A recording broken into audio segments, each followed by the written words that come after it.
Hey there. Welcome to episode 88 of the More Than Anxiety podcast. This week, I want to introduce you to Jemma Blythe. Jemma is a life coach. She lives in the UK and she works with a variety of different people who struggle with imperfection or perfection, as she would call it. Jemma has a quote that she likes to share with people where she says, "Embrace your imperfections, become empowered to be unique." We have a really great conversation to share with you this week, all about how you can accept who you are, how your body is, and really feel confident and excited about what you bring to the world. We're going to talk about PCOS. We're going to talk about ADHD, about being perfect, and about really loving yourself through journaling. This is going to be a great one. Enjoy the episode. Hey, everybody, welcome to episode 88 of the More Than Anxiety podcast. I'm so excited to have you back again this week, whether you're watching on YouTube or you're listening on a podcast platform. I have a great interview to share with you today with Jemma Blythe. She is going to talk about being perfect and how you don't need to do that at all. So, Jemma, welcome. Thank you so much for joining me. Can you introduce yourself? Tell everyone about yourself and what you do. Hey, it's my pleasure to be here. I'm a life coach from the UK, and I have basically struggled with imperfections like my PCOS diagnosis and CPTSD, generalized anxiety disorder. You name it, I've had it. Mhm. Yeah. Okay. So, all of these different things and different situations or medical diagnoses in your life, and they feel like imperfections. Okay. So, was this something that you've been dealing with since you said CPTSD? So, I'm wondering, like, this started back when you were a child, or is that part of your story? Tell me how these things come together. I like all the twists and turns and how these things that so many people and so many of the people who listen to this podcast are dealing absolutely with anxiety. But what about PCOS? What about everything else? Tell me more. So in my late teens, early 20s, I started to get really short stabbing pains in my stomach. Mm, And I'd always struggled with like irregular periods since I was probably early teens, something like that. And I thought, okay, maybe this is normal for me. But then when I started to get towards like 18, 19, they mhm, still hadn't leveled out. And by this point, I was like skipping my period for like 6 months. mm, And at that time, I was in a really rocky relationship. So I thought maybe it's down to that. Maybe it's stress, putting my hormones out of whack. mhm. Um, but then I went to the doctor and they sent me for some tests. And the test took, I want to say, about 18 months. So Wow. during that time, I went into A&E, I think once over here. Okay. And they prescribed me Buscopan for like irritable bowel syndrome, Mhm, which is, of course, was nothing like what I was going through. And then they put me on birth control mhm. to regulate my periods because that just seems to be the easiest thing to do. Doesn't it? So, yeah, and then from there on, I went down like the holistic route, doing a lot of yoga, that kind of thing. But of course, if you lose your concentration like I do, it's not the easiest thing to do. Yeah. And I mean, I have so many questions already just because I think as women, and you read about it all the time on social media or you hear about it, you go to coffee with your friends and everybody has a story about, I don't know, the doctor told me not to worry about it. Mhm. Um, and so here you are showing up as still really, I mean, as a 17, 18-year-old, 19-year-old, you're young. I mean, no one's it's like this giant club that we all got born into, and there's a secret code that nobody ever teaches you. Yeah, yeah, Yeah, so it's like, is this normal? Maybe. Is it not? Maybe. We don't know. But then and then when you go to address it and you're told, oh, here's some medicine, see what's up with this. yeah. Come on. So here you are in the middle of this. Tell me more. it just seems to be the easiest answer. Like, throw medicine at it. Here's some Yeah. tablets, take those. Yeah. When Yeah. that's not the easy thing. You need to be tackling what you're taking tablets for. Mhm. But yeah, it just seems to be one big black hole where PCOS and other women's health conditions goes down and Mhm. nothing's ever done about it. It's just Mhm. dusted over and covered back up again with a carpet. Yeah, someone asked me again, I think I spend way too much time on social media, but there was another thing that I saw the other day, and the question was, how many of your mothers talk to you about menopause? Mm, And everybody was like, no, no, no, no, no. And I have been like, okay, mom, listen to me. Is this normal? And she's like, oh, everything's normal and nothing is normal. So I've been lucky enough to have really good conversations. But I think unless we do have mothers or sisters or grandmothers who can kind of tell us that's not normal, we just assume everything is because it does get brushed under the rug. yeah, And that can cause a lot of anxiousness and feeling like, well, obviously I'm messed up. yeah. And I've talked a lot on this podcast about hormones and how wicked they are with anxiety. So, how did you handle all of this? I basically started journaling right from an early age because I thought, why should I feel left out? Why should I be the one that's not getting treatment or anything like that and sitting back and waiting for things to happen? My impatience kicked in and I started to want to do things for me. So I journaled, I changed the way I ate as much as I could, Yeah. while still enjoying my food, um, and just tried to be a bit happier with that.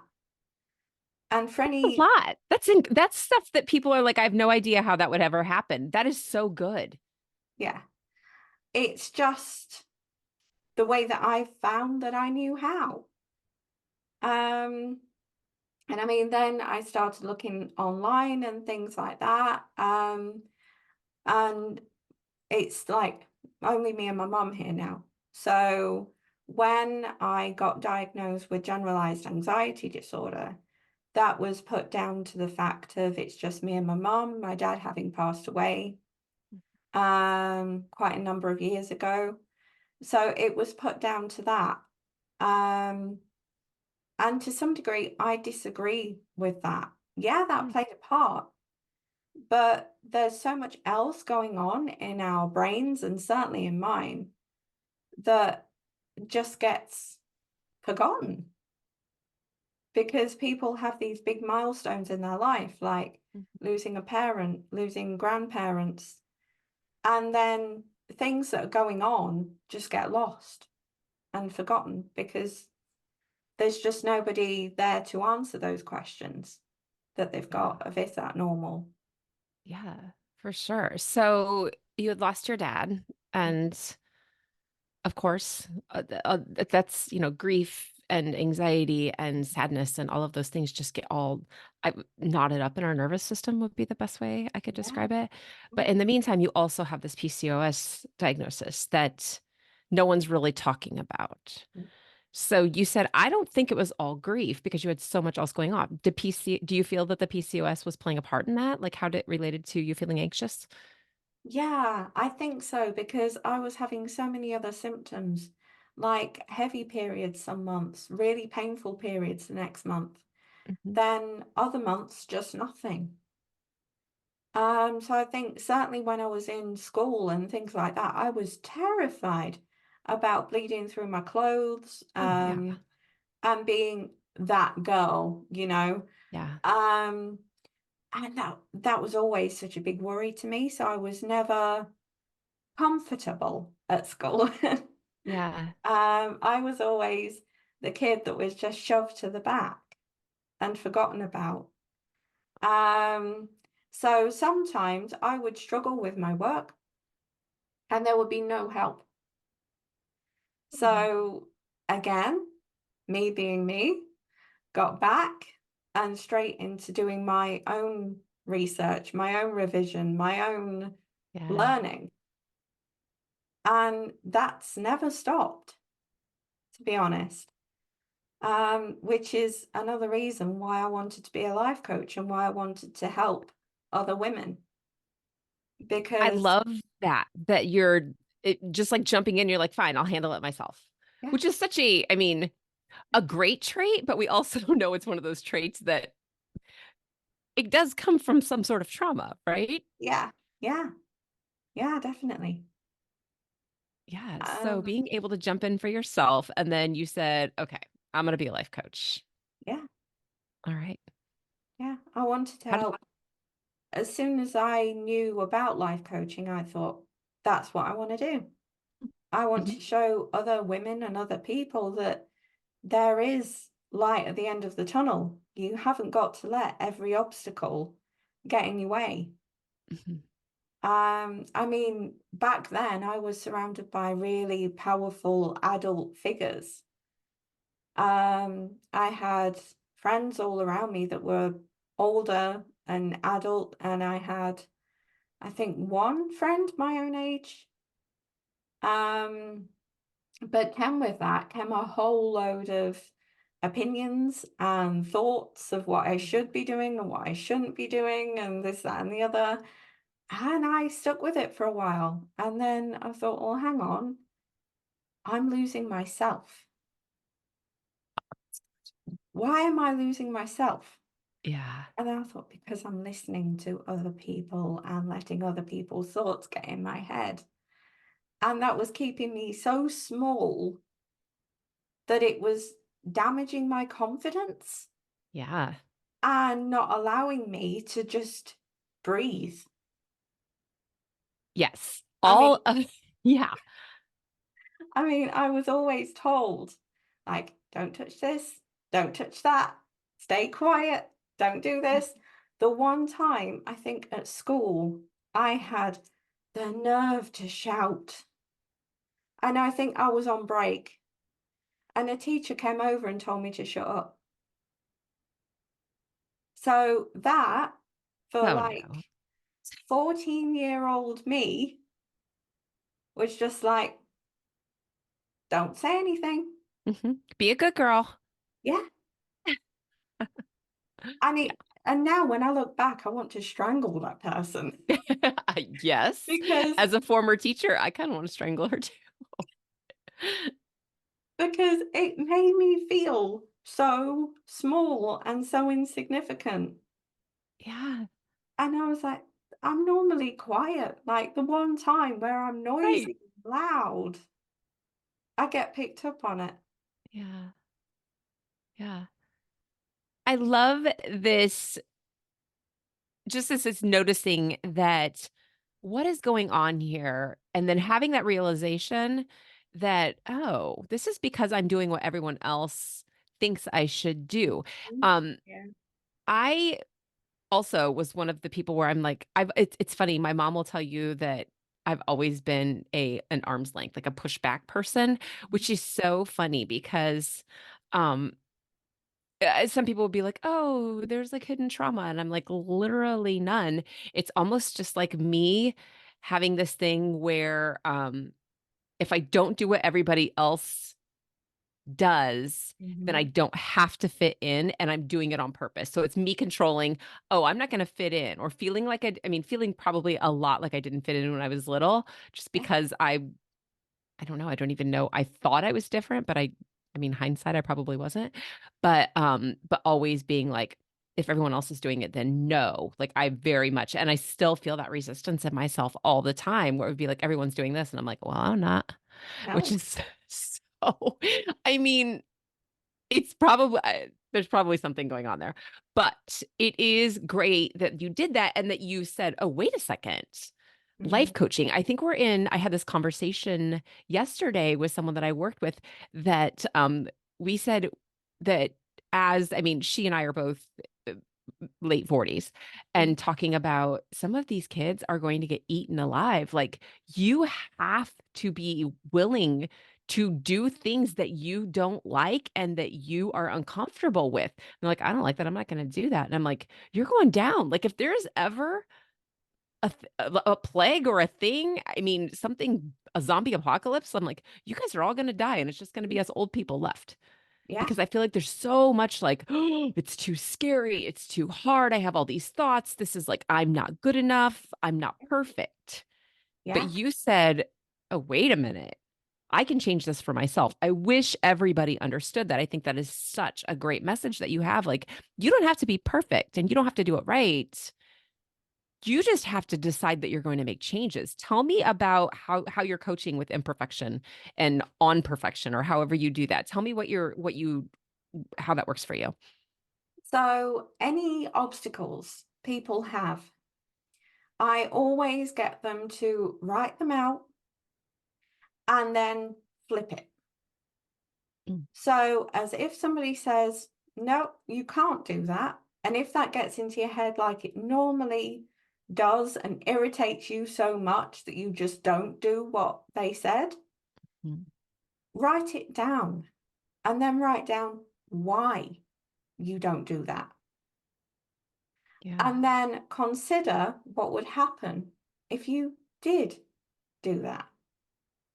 Because it's important, I think, for us all to recognize that perfection keeps us so small that we chase after perfection so often because of either schoolwork, housework, relationships, things like that, that it's almost like this myth that we chase after. Why? When we can just be ourselves with slight imperfections along the way, which make us perfect in our own eyes. I think it's important to recognize that we have imperfections in our social lives, in our relationships, but those are what makes them ours. And it Yes. wouldn't be our social life or our relationships without the imperfections. Yeah. So, imperfections, I believe, are there to be embraced and Yeah. not pushed away. Because if you push away those imperfections, you push away the characteristics and your personality along the way. So that's what I try and teach, I suppose, because it's important. Like our lives are like a patchwork quilt. Nothing is perfect. Nothing Yeah. fits in. But that's imperfect, but it's perfect to us. Yes. But I yeah, love so yeah. that's my idea behind imperfectly perfect. I think it's great. And with this idea that we're all supposed to be perfect, and we see so much of this on social media with influencers and people only showing you their highlight reel and everything that's so great. Like, look how clean my house is. Mhm. And I'm like, I don't think that's a real house.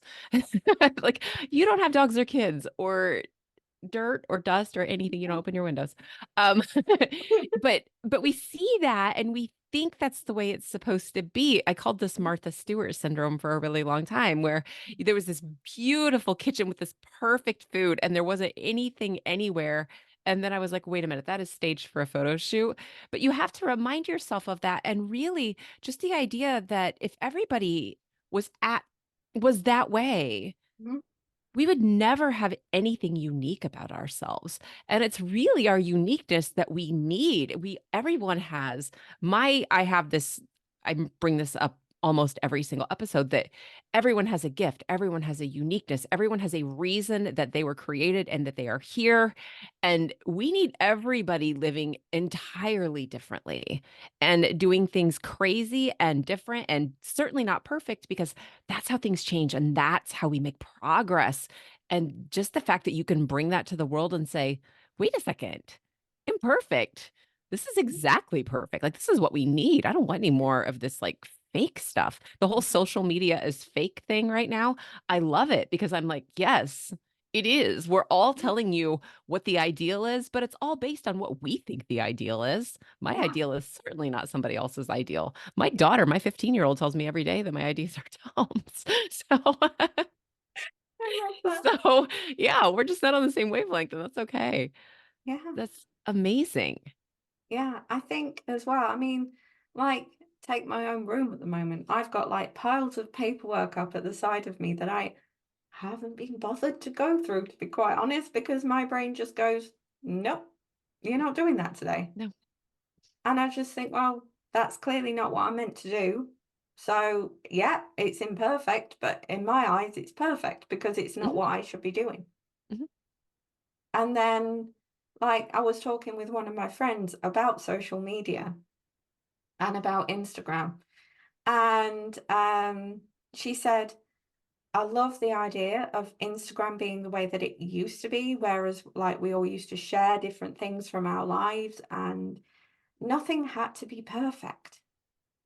Nothing had to have like a visual filter over it and whatever. And then like now everything's Instagram versus reality. mhm, And I'm like, well, it should be reality versus reality because there's nothing.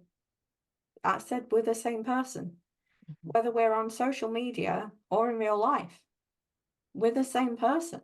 mhm. So why separate that? I said Yeah. that's not right when you think about it because Yeah, it's and it was Instagram for a reason because it used to be, I think for anybody who is too young to remember this, Instagram used to be like a picture that you took on the fly. Like post mm, this picture of what you're doing right now, like just for fun, yeah, which I mean, and now we have, location mapping. There's all kinds of reasons that maybe that's not the best idea now. But when it came out, it really was, hey, this is my life right now in this moment. My kid is mhm, crying. There's a mess all over the kitchen, and I'm trying to work from home, and I can't get anything done. So this is my life right now. And it yeah, wasn't like, let me set this all up and be beautiful with my clean computer and my perfect cup of coffee with like the foam design. I would love to be able to make those. I know. Yeah. Yeah. Everything's a stock photo. Yeah. Yeah. I mean, like for me, the only time that I would ever use stock photos are in my newsletters and things like that to make them look a little bit better. But that's the only time that I would ever use them because I'm thinking, well, what kind of a life coach would I be if I was putting things out there that was like over edited and this, that, and the other? And it takes me ages to do a transition on a reel. Just one transition. Me too. But I love it because otherwise I wouldn't have like the load of outtakes that I can use for other reels that maybe Mhm. don't have the same message. Yeah, Um, but yeah, I mean, my thing is just make life a load of outtakes because that's what life is. it is. And It's that's how we grow. yeah, yeah. It is funny. Another thing that now that we're on this social media tangent that I've seen so recently that I can feel myself wrestling with is the idea of I think there's benefits to this, but I also think that it could get sticky really quickly, and that is everyone self-diagnosing. Me included. I'll be like, "Oh my gosh, look at this. I've got this thing." And how, if we look at things like certainly autism. Yes, I mean, it is a wide spectrum. I mean, you can have I truly believe that everyone has at least one autistic trait because I Mm, think that's just human brain function, but then you can also be severe and profound, right? Like mhm, it's a spectrum for a reason. But all of these people that are just like striving for a diagnosis. And my question always is, and maybe this is my neuro-linguistic programming stuff, but like, why do you need that?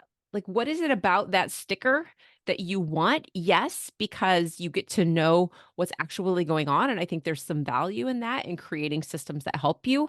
But I see so many people using it as a crutch or mm, as an excuse to be like, oh, well, I can't do that because I have this one thing where I'm like, well, that one thing could actually give you the tools that you need to be able to say, yes, I have this, and this is a hiccup for me, and I'm creating these systems, I'm creating these resources or these habits to help yeah, me be able to say, oh yeah, my brain does this, so instead I need to do it this way. Whereas mm, it's like I can't because I have this, and I'm like, what? yeah. No. I mean, you could say the same thing about me because I haven't been diagnosed with ADHD yet. Oh, me neither. Um, But 100%. it's something that I've always had, in the background. And as soon, it was one of those things where somebody said ADHD to me. I was at work, I think, last year. Yeah, last year. Somebody mentioned in passing, have you got ADHD? And I was like, well, I don't know because I've never had that conversation. Mhm. Um, and I went away, looked at like the symptoms and everything, and I'm thinking, that's me on paper. Yeah. And everything just went, "Ding." It Yeah. makes sense.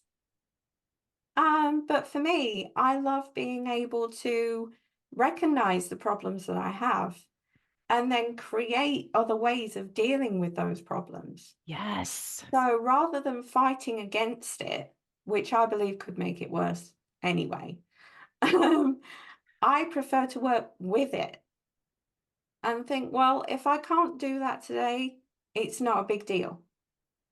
I won't beat myself up about things. I spent ages beating myself up about things in my Mhm. childhood and in my teenage years when I was diagnosed with PCOS and everything else that they put on me because I thought, well, what's the point? And then I thought, no, I can fight against this. I can change it. So that's always been my theory around things like that. Things can be changed and worked with instead of working against and fighting against Mhm. because it creates a lot of internal struggle when you do that and it's not worth it. Yeah. So tell me a little bit about when you are working with a client, a coaching client, and they come to you for perfection. They're struggling with trying to be perfect in some area of their life. What is your I know your message is really that we have to embrace this imperfection. We have to learn how to run with it and make it be something that empowers you. How do you move them from saying, I'm not good enough, I'm not perfect enough, I'm a hot mess, whatever they say, to a place where they are using those imperfections as power? I ask them to think back to their small achievements, like smallest of small achievements, and then write down the qualities that they possessed while they made those achievements.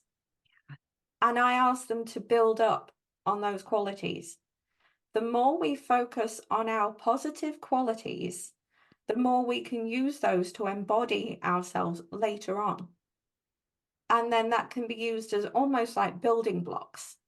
So you lay the foundations, then you build the bricks, Mhm. and then you can build up so then you can protect yourself against the opinions coming in and against yourself, even when you have those negative thoughts. I Mhm. mean, when I have negative thoughts, the first thing that I do is I write down what I achieved, when I achieved it, and then I write down the qualities that I possessed at that time, just so then I can look back on that. So good. And I love that. everybody can relate to that because everybody has done something that they're proud of. It Yes. doesn't matter what you've done that you're proud of, you've done something that you can then change into something positive that you can use later on. Mhm. I mean, when I was going through um, therapy, a lot of the things that came up for me were ADHD related. Mm. I didn't recognize that until I sat down with my own thoughts and my own journal. And I was reading my journal and I'm thinking, that's me. That's what he's just diagnosed. Yeah. But without those thoughts and without going back over what I'd already written, I wouldn't have that. I'd still be I at the crossroads. Yeah, and I'm so glad that you go back and read your journal because I have stacks of journals that I've filled up. And I think it's so powerful in that place where, I mean, and some people, I know some people love to do it on their phone, but for me, I want colored pens and paper. Like Mhm. there's that connection between that mind body connection when you're really actually writing it down. If you are a journaler that's journaling on your computer, I'm going to challenge you after you listen to this episode to just get yourself a really, I mean, I don't care if you just go buy a spiral bound notebook or a really pretty journal and some Mhm. colorful pens and see what happens when you move it to paper. Because as a former teacher, I will tell you that my students, I want them to take notes on paper. I want them to use color. I want them to draw. That connection and the way it solidifies things and opens things up inside of your brain when you're actually writing it out is profoundly different than when you're hammering away on a keyboard. You'll remember it better. You'll open your brain up to new thoughts. So the fact that you're writing it down, first of all, journaling is so good, but Mhm. that you go back and read it, this was the one thing that when people say, what got me? So, my backstory is a lot of years of really intense health anxiety. And one of the things that got me to a point where I was like, wait a minute, was something as simple as writing down, pretty sure I have cancer. These are my symptoms, this is where I felt it and what it felt like. And I was actually recording all of these thoughts to try to show my doctor how long ago, like, when did this start? 'Cause, they ask you that. And I'm like, I don't know. Yeah. Um, and I would notice that as I would go back and read, I'd be like, wait a minute, wait a minute, wait a minute. Mhm. I felt the same way a million times. I'm not any sicker. And Mhm. now I think it's something different. And I just, my journaling helped prove myself wrong. But it also, as it's progressed, as I've changed how I journaled, I'm no longer journaling that way. But just being able to see, oh, look how much that thought has changed. And just intentionally changing your thought from I'm not perfect enough Mhm. to look at these things that I'm actually doing. I'm learning, my brain is changing, which is really what we're doing as coaches is helping people change their brains Yeah. Yeah. on purpose. Yeah. I mean, a lot of what I do, certainly in like the newsletter on a Monday when that goes out, I've got a list of journal prompts on there and they Yeah. change weekly. So there's about 4 journal prompts that I include every week. Last week was a bit different because I got people to think about their future selves and where they wanted to be, because we don't very often focus on that question. Whenever we do, we focus on the blocks and the imperfections that stop us from getting there. Mhm. But it's about empowering yourself and getting over that and using the techniques of working out what you're proud of, using those feelings at the time and putting that all together and creating your future, but Yeah. written down for you. Yeah. Um, There's so that, much power in that statement about creating your future instead of just letting it happen and hoping that you make it through. yeah, yeah. I mean, we don't get anywhere by sitting back, and it would be lovely if we did. Right. But that real power is using the inner work that we can do on ourselves Mhm. to make sure that we get to where we want to be. Mhm. And a lot of the time, that means pushing people away that hold negativity towards you or have those negative thoughts towards you because you don't need that. Life's too Mhm. short to have that anywhere near you. Yes. Yeah. Um, so that's why I include the journaling prompts because that's so important to me and has been so important to me since I was young. I think that's fantastic. I love that. I might have to start thinking of some journal prompts to help people because I do it and I tell people to do it, but sometimes getting started journaling is hard. Like, what do I write? It's so cute. Like I really started journaling because my grandmother journaled and she would write down like what she ate for dinner and what the weather was like outside or the price of corn or something like that. I mean, she was a farmer's wife and she would keep down to like farm things and made a new recipe or went to church and it was 70 degrees. And I noticed that I do these same things because I thought it was so adorable that for years and years and years, I mean, I could probably go back to like 1981 if I could find her journal and be like, on this day in 1981, the temperature was this, and this is what my grandma ate for dinner. Oh, I love that. Very unimportant. But to me, I was like, oh, I mean, that was kind of inspiring, which is Yeah, silly, but I yeah. love that. I mean, that's another thing. Journals haven't got to follow any pattern. No. They can be different and Mhm. they can be like just what you did yesterday or things like that. But the key thing is going back and noticing the patterns, if there are any patterns there, noticing them so then you've got them later on for if somebody asks you, like your doctor or your counselor or something like that. So then you can hand over the evidence of this is what I've got. These are the symptoms I had. You tell me what I'm struggling with, Mhm, mhm. because then they can't give you the easy way out. Here's a pill. Yeah, Yeah, I hate that phrase. yeah. Yes, I know. And there's and so many things, so much of medicine now is just like, well, we can make you feel better. And I'm like, no, I want you to like get to the bottom of it. And I think that I think we are moving in a direction, at least in the States, we're moving in a direction where people are starting to really ask for that. But like, yes, and I don't want my back to hurt anymore, but why does my back hurt? And what do we have to do to make it not hurt besides take this pill? Like, what can I do to, is this a movement issue? Is this a surgery issue? Like, what is causing this? So that I can actually heal my body. And I think that's such a big thing.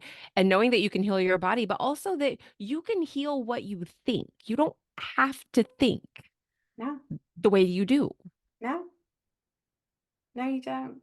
Things can, even when you make a small decision, it might be small at the time, but it can change your pathway Yeah. completely into the future. And that for me is exciting. I used to be so terrified of that, but now I'm using the right techniques and introducing what should be imperfect, but turning it into a perfect. Mhm. That to me is exciting now. It's powerful and it's hopeful. Yeah, There's so much hope in that. yeah. Yeah. When I you don't mean, walk around feeling like nothing's right and you have this hope of saying, oh my gosh, this is exactly the way I'm supposed to be. yeah. I mean, the other day I shared a reel of my PCOS symptoms on Instagram. Mhm, I didn't call them PCOS symptoms. I called them imperfectly perfects, mhm. because without them, I wouldn't be who I am today. Huh. I'd be somebody completely different. And who knows if I'd be happier? Probably not, because I wouldn't have met the people around me who I met, because life would be completely different. Mhm. Yeah. But yeah, That radical acceptance is kind of it's been coming out of my mouth or coming into my head so much just in the last couple of weeks, just radical acceptance. Acceptance of, okay, this is where we are. yeah, yeah. But I mean, the more you fight against it, the more harm you do yourself, because it's not nice to get into that place that's all tense and twisty inside. It feels awful. Mhm, So sometimes it's just easier to either journal it, talk to a friend about it, because only then can you begin acceptance of who you mhm, are. And a lot of the time, people fight against that because they don't feel like they can connect to people. But in this day and age, you've got people online, you've got support groups, mhm, use them. If you can't use your journal, use people online, use the support groups. Just as long as you're recognizing how you're feeling and you're turning your thoughts inward to check in on yourself, mhm, that's the most important thing, mhm, because there's so much of this checking in on each other and checking in on friends and things like that. If you haven't got that close knit network, you need to be able to check in on yourself mhm, and notice how you're feeling and mhm, why. And if it's not great, write down something positive. Go back to your different affirmations, go back to your positive characteristics that you've got and look at them. And mhm. sometimes repeat them in the mirror. I know that sounds stupid, but It sometimes feels it's really good. awkward too, doesn't it? Yeah. But yeah, you're like, oh, I don't know. I hope nobody walks in and sees me doing this. Yeah, but it can be the most simplest thing to do, and it helps. Yeah, As difficult and as, yeah, cringy as it may feel, it helps. it does. Do you listen to Mel Robbins Yes, I do. and her high five, like the high five in the mirror thing? Yeah, It's so that's weird. There was but it works. it does. Yeah. It's so powerful. Yeah. And it's powerful for a reason because it blooming works. Hmm. It does. And it is very awkward and a little cringy. I have this when I have someone who I'm coaching that's working through different issues, and we do this exercise where I'm like, you need to have a full-on conversation, like eye contact with yourself in the mirror. And they're like, oh, I don't know. And I'm like, oh, no, no, no. I'm like, we're going to keep doing this until you make yourself cry because that's how we know when it worked. As soon as you can say something that hits so deep that you've made yourself cry, I'm like, now we're open. Yeah, Now let's do the dirt. Like, let's get in the dirt and yeah, see what we can work out. But yeah, it is powerful. yeah. Yeah. It is just having that deeper connection with yourself. Hmm. It's sometimes all that's needed. Hmm. I mean, like when I was talking to my therapist, talking to him was good, but I needed something deeper. And yeah, he helped me massively with my CPTSD, which is Hmm. something that I never thought was possible. Hmm. But that filled in the gap between me journaling and me actually needing some help. Hmm. So I think that's important to recognize when you're struggling with your mental health and things like that. It's important to recognize when you do need help Yes. because journaling is brilliant. Journaling can fill in the cracks. But when those cracks appear bigger, and this is why you also need to journal, to recognize when the cracks are appearing bigger, because then you'll know when you need help. And it's not something to be ashamed of. No. Needing help is never something to be ashamed of Yeah, because everybody needs help at least once in their lives. for sure. Um, because that's another thing as well with being like a life coach and things like that. I've noticed when people need help, when they've seen me, Hmm. and I'm not a medical professional, but I can point you in the right direction. Yes. That is so important for everyone to hear right now. Uh, we're not going to try to diagnose you No, as coaches, and we are going to get you to somebody who can. If this is not a coaching issue, if this is bigger, if you are a danger to yourself or to someone else, we're going to send you to the person who you need to go to. We'll help you absolutely. with do the like, we're going to help fill in the cracks for sure Yeah, and stretch you and get you to think differently. But when it comes to diagnoses and really being safe inside your own body, we will help you find someone that can do that. But please don't ask us as coaches to do that. I wouldn't recommend it. No. But yeah, I think that's so important. Like, and that's why the relationship with your inner self needs to be Mhm. as good as it can be Yes. because you're the person that knows your body inside and out. Nobody else does. Yeah. So Yeah. that's how you recognize when something's wrong, when something's not quite right. Yeah. That's so true. So how do people find you? People who are feeling like, oh, I can't do anything right. I'm always messing up. Nothing is ever perfect enough. Where do they find you? How do they contact you? How can they get your newsletter, work with you? So I am on Instagram primarily at gemma.e.blythe. From there, you'll be able to click the link in my bio and find my newsletter. Great. And you can always send me a DM on Instagram and we can sort something out with working together. Great. And I will make sure to include the link to your Instagram in there so that they can check that out and get in contact with you and get your newsletter. And go out and buy yourself a notebook or pens or a journal and get her newsletter because she's going to send you the prompts that you need so that you And can stop trying to be a perfectionist. yeah, and not only that, but when you subscribe, you get a free wellness workbook, Ooh, which okay, goes that's fun. which goes through. the different ways to accept your imperfections too. Oh, that's so So fun. there's a whole process I think that is from amazing. goal setting to then accepting, and you actually create an action plan as well. Beautiful. So yeah, that's Like a completely whole free. coaching toolkit. Amazing. I Very wanted good. to do that. So then when people sign up, they get something back Yeah. immediately. So it's something that they can refer back to as well as like a stepping Beautiful. stone between nothing and a journal. Yes.